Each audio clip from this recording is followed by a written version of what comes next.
Usually if our partner is able to roll, it's because I haven't been quick enough or I haven't made a good enough transition to block his hip.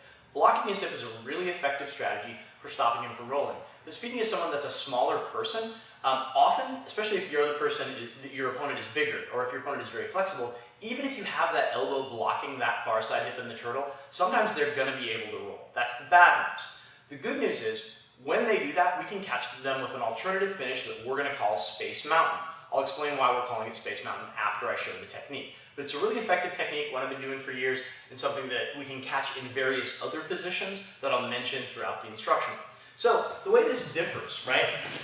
So I get Eric in the omoplata position, and right now, if I were just, please don't roll Eric, but like Eric, there's nothing stopping him from rolling, right? Don't have a block on his hip.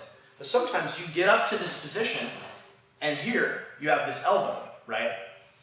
And I'm set up to finish, but a lot of times if the guy is much bigger than you, or if he's very flexible here, he's going to be able to tuck his head and roll.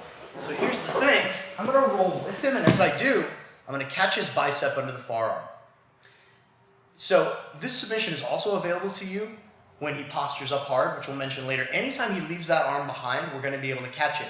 The reason that we caught it here is because I already had my elbow here blocking his hip, right? So it's very easy for me to catch this bicep. So I just cup his bicep. Now it's very important that my elbow comes behind Eric's back. The reason for that is if it's not behind Eric's back, Eric can push back onto me and kind of smush me. And so, at best for me, that ends up in a stalemate and not in a finish, and plus I'm carrying his weight, which is unfortunate. So instead, I put my elbow behind his back. The elbow goes behind his back for two reasons. First, to prevent that. Second, it's going to help us finish the submission. All I do to finish the submission, if I have the triangle locked, I'm going to unlock the triangle and step on the mat, and all I'm going to do is gently strip my hips away. When you're drilling this at home, be careful because it comes on really fast. Again, that submission is available from various other positions as well, but let's have it from this angle. So the reason that we're able to catch that from this is, the first technique, he just rolled because we missed blocking this hip, right? But in this situation, I'm like, hey, I'm doing everything right, I'm blocking your hip. However, a lot of times guys with physical abilities are just going to be able to roll. So we're going to roll with him, but because my elbow is in that position, I catch the bicep. It's also available if you're just in the omoplata position and he leaves it behind. This elbow can't stay in front or he's going to smash you, so the elbow comes behind. Step on the mat, and I'm bridging away, I'm shrimping away while my knee turns slightly down. Back. My partner taps. Very, very powerful shoulder lock.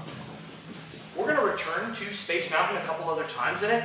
So I'm going to explain why it's called Space Mountain. I've been doing this technique for years. I learned it from Michael Lange, but I've seen a bunch of other people do it, so I didn't want to call it the Michael Lange technique, because other people do it too. The first version of this technique was called the Blood Eagle, because I watched Vikings, and I was like, if any of you have seen Vikings, you'll know why it's called the Blood Eagle. If you don't Google it. My wife was horrified that I would name it after a Viking torture technique, and so I said, it's kind of like I'm strapping him into an amusement park ride like Space Mountain. And so we call the Space Mountain as an homage to Ric Flair. So regardless of what you call it, it's a very powerful control position. It's also a really powerful submission. So pay attention to those details. I think you'll catch that a lot. And we'll show you how to catch it in another situation later in the instruction.